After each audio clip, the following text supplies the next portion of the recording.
นี่แหละรวมทั้งหมดนี่2 โตนี่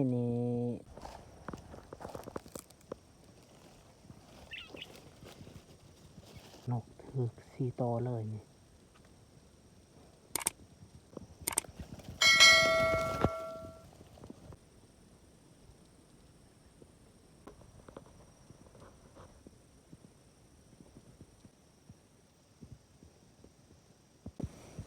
ตอนนี้เขาก็ได้นกนี่10 โตนี่เขาก็แบ่งแล้วแต่เขาสิแบ่งนกอีกเอาทุกคนนี่มากินข้าวน้ำกันนี่มาเต่าแซ่บๆพี่น้อง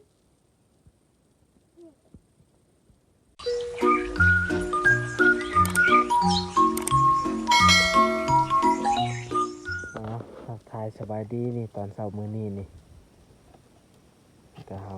สิเกียมไปเลยนี่ตอนนี้เวลาก็4 โมงแล้วนี่เดี๋ยวทุกคนนี่มาลุ้นน้ำกันนะมันจะมีนกติดหรือบ่นี่การต่อนกของบ่ดวงมื้อนี้นี่ตอนนี้เฮาก็มาฮอดกกเรียบร้อยแล้วแต่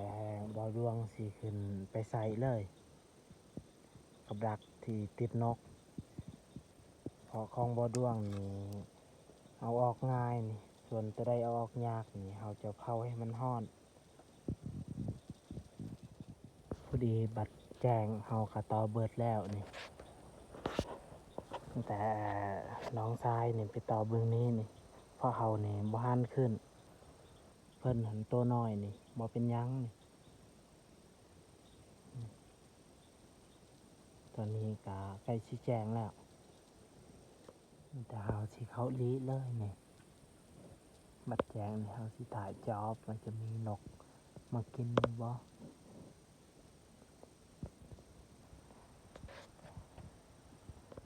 ตอนนี้นกก็ถึก2 ตัวแล้วนกนี่น้อยนี่แต่เฮาสิออกจับเลย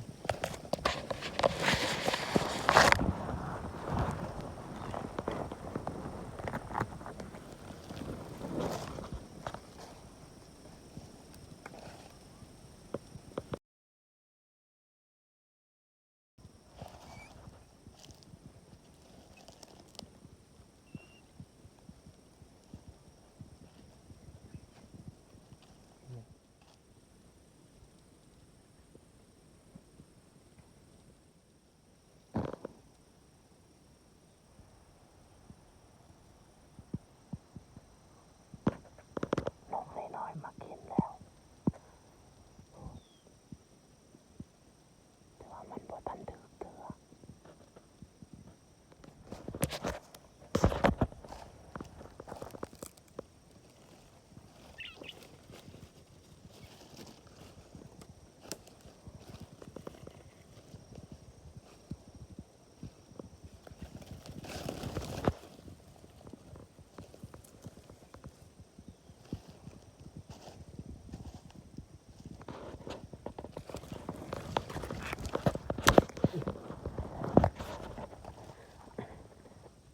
ๆนกถึก4 โตเลยนี่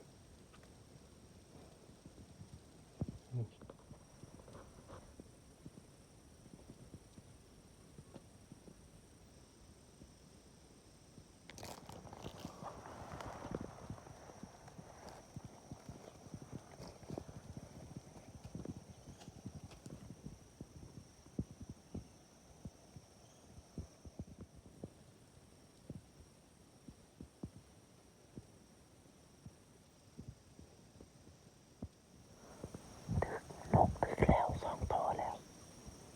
นี่นกนี่ถึกแล้ว2 โตแล้วนกถึกอยู่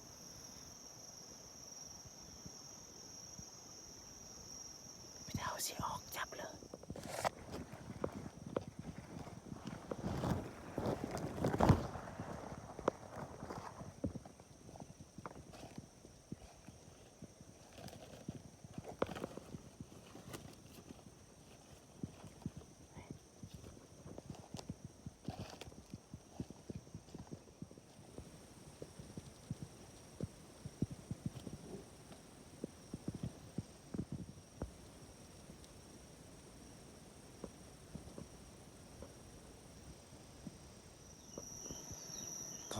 ก็9 โมงยังแล้วแต่ว่านกก็บ่ได้มากินแล้วมีแต่เฮาสิท่าอีกชั่วโมงนึงนี่คันนกบ่มากินนี่เฮาสิเซาท่าเลยเฮาสิขึ้นเอาออกต่อเฮาใส่หันกับดักนี่แหละตัวนกถึกเนี่ยเฮาจะเก็บเอาไว้อยู่ในนี่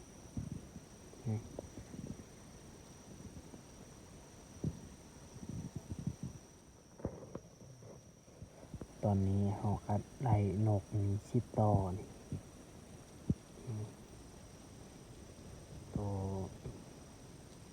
ตัวยักษ์ใหญ่ๆนี่4ตัวนี่ส่วนตัวนี้น้อยนี่เฮาได้6ตัวแล้วแต่ให้ทุกคนนี่เตรียมมาลุ้นอีกว่าเฮาสิได้ตื่มอีกหรือบ่นี่หรือว่าเฮาสิได้มีแต่สำนี้นี่ตอนนี้ก็10 โมงย่างแล้วมีแต่เฮาสิขึ้นเอาออกกับดักแถวไซหันแล้วก็เฮาสิเมื่อเที่ยงอีกเมื่อเฮ็ดกินพอตอนเช้ากับบ่ทันกินข้าวตัวนี้มีแต่เฮาสิเอาออกคนนกก็เฮาสิบ่ทิ่มนี่เฮาสิใส่ใหม่อีกนี่แหละวิธีต่อนกหรือว่าใส่กับดักนกของบ่อดวงนี่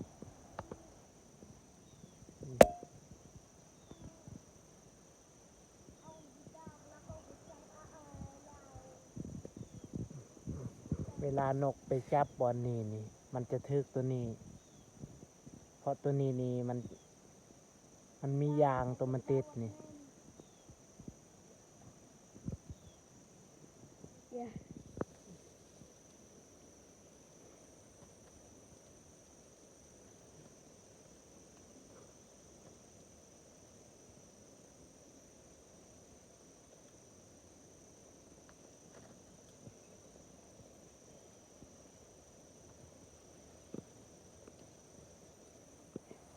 แต่เขาสิเอา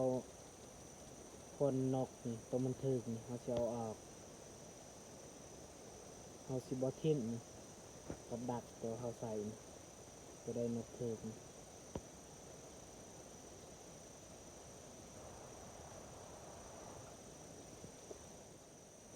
ี่แหละรวมทั้งหมดนี่กับดักนี่แต่เขาสิใส่กระบังของมัน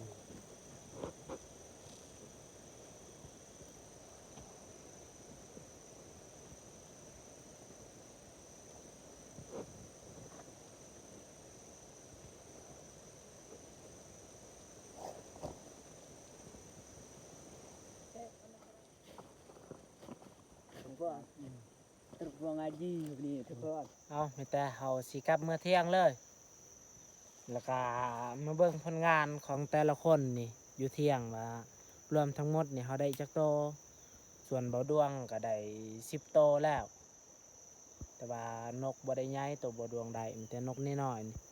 ๆนี่บ่ต้อมก็บ่ฮู้ว่าบ่ต้อมนี่ได้จักโตนี่ได้จักโตบ่ต้อม8บ่ต้อมเราได้8 โตมาฮอดเชียงไฮ้แล้วทุกคนนี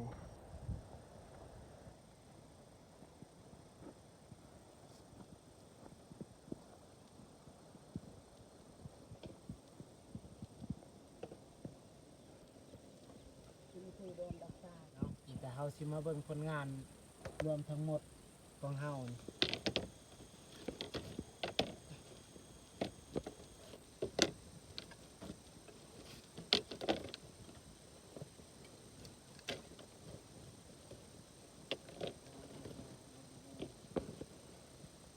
ว่าเขาได้จักโตนี่เหมือนผลงานของเบาต้อมกับนาบ่าวของเพิ่นนี่ส่วนอยู่กระท่อมนี่ผลงานของเบาดวงเอง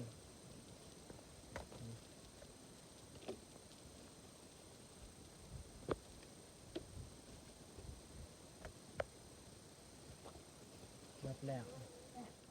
มีแต่เฮาสินับนี่มีแต่เฮาสินับนี่ว่าเฮาได้จักโตนี่1 2 3 4 5 6 7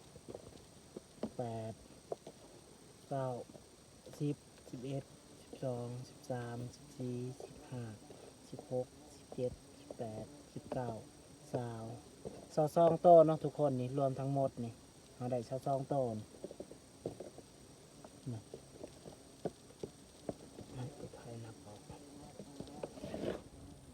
นี่แหละรวมทั้งหมดนี่2โตนี่ตัวนี้กับตัวนี้นี่ผลงานเมื่อคืนนี่เราเอามารวมเลยนี่รวมทั้งหมดนี่เราได้24โตนี่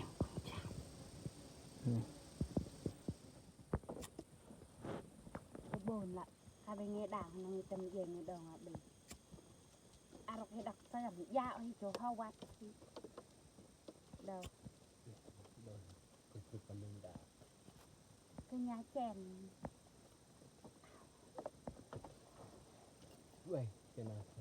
chú ẻ thì thầy con cha náo nào lo chạy tụi mình bỏ là vậyจะดักตูดนี่เต่าบ่แต่หนังเจ๊ไงเรานี่แหละเครียดที่เฮาได้เมื่อคืนนี้นี่มื้อนี้นี่เฮาสิแบ่งกันเพอเฮา4คนนี่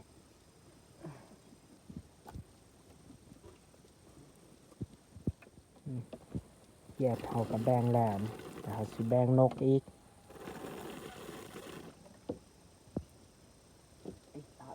chữ lựa tả bờ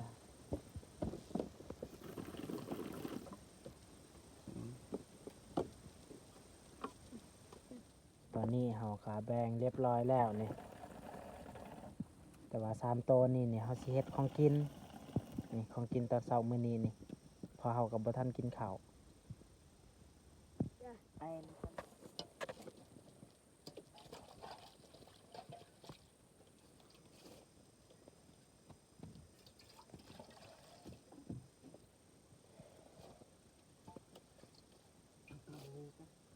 แม่นไทย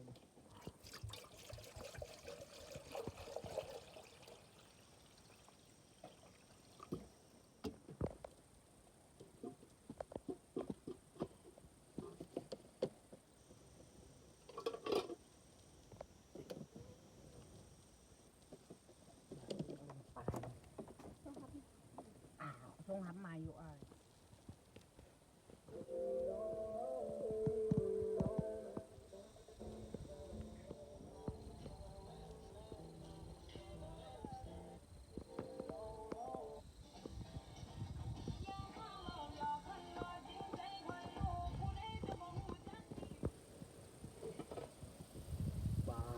ตอนนี้ก็ฟดพอดีเลยมีแต่เฮาสีเกียมใส่เข้าเลยเอาใส่ไว้ชีเอาเข้าซานนี่มาใส่นี่แหละเข้าของเฮาเองมีแต่เฮาสิเอาเข้าตัวนี้แล้วใส่ประมาณจอกหนึ่งหรือว่า2จอกนี่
เราต้องใส่ไฟอ่อนๆแบบนี้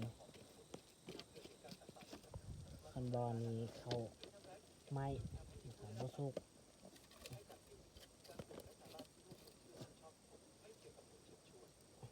อนนี้เฮาก็ใส่ถุงยางนี่แล้วหันเฮาจึงอัด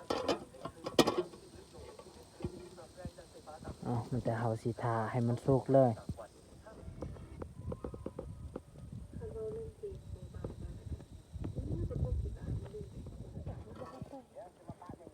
ยังไงเกรนไหนป้าพระโกดมีแต่มีตากูยิงยี่ ตัวนี้เขาก็สุกแล้วนี่ มีจังเป็นหลักแต่ยังมาเมาติกา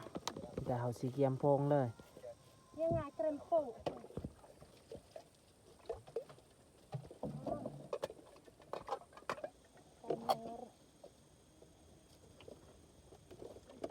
ส่วนนกตัวนี้นี่เฮาสิเป้งเลย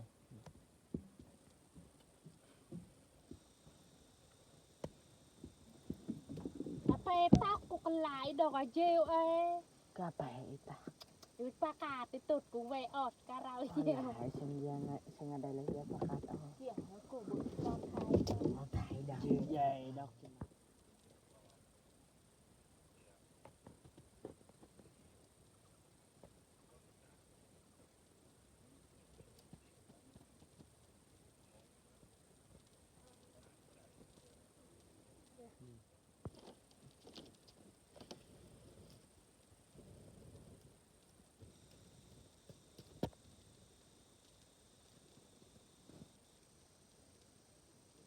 การมีไทยแจ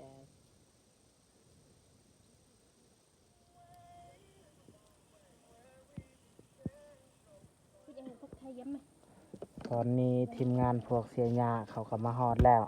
ตอนนี้ก็เที่ยงแล้วแต่ว่าข้าวเช้าก็บ่ทันได้กินนี่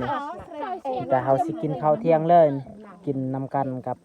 คนเสียหญ้านี่แหละ กับพวกนาบาวนาซาวนี่แหละนี่ บ้าเลยคืออาชิมยาคุดมาก เอาทุกคนนี่มากินข้าวนำกันนี่มา เต้าแซ่บๆพี่น้องมื้อนี้ มากินมื้อนี้นี่ปิ้งนกนี่กับแกงมักอึนี่ใส่ซีนหมูป่า ครับ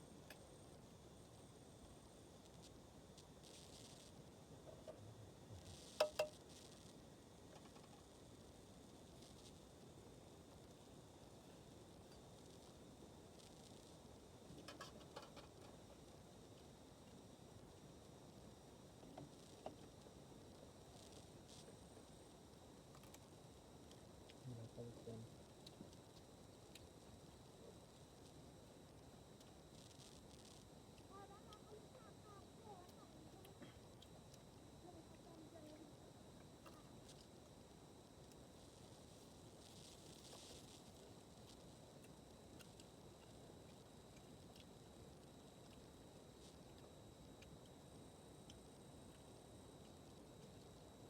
เนื้อไม่ถ่าย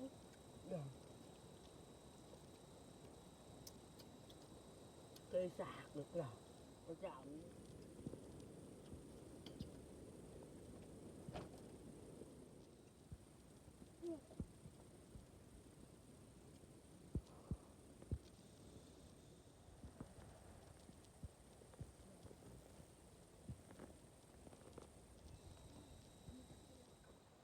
ตอนนี้เฮาก็กินข้าวเรียบร้อยแล้ว มีแต่เฮาสิพักข้าวนึ่งแล้วก็สิเกียมเครื่องนี้เมื่อบ้านเลย เอาใส่อ้าวอ่ะ ตอนนี้เฮาก็เกียมเครื่องเรียบร้อยแล้วนี่มีแต่เฮาสิกลับนี่แหละจากเที่ยงนี่เมื่ออยู่บ้านเลย มีแต่บ่ดวงสิกลับเมื่อบ้านเลยนี่ก็สิเมื่อตามทางอาจสิพอนกพอย่างนี่บ่ดวงก็สิยิงนี่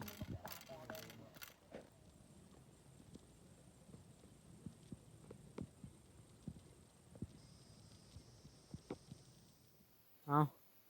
คลิปนี้น่าจะจบเพียงเท่านี้แหละ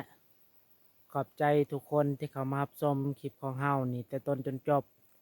แต่ว่าถ้าผู้ใดมักคลิปการหากินของเฮาก็อย่าลืมนี่กดไลค์และกดติดตาม เพื่อเป็นกำลังใจในการเฮ็ดคลิปต่อๆไป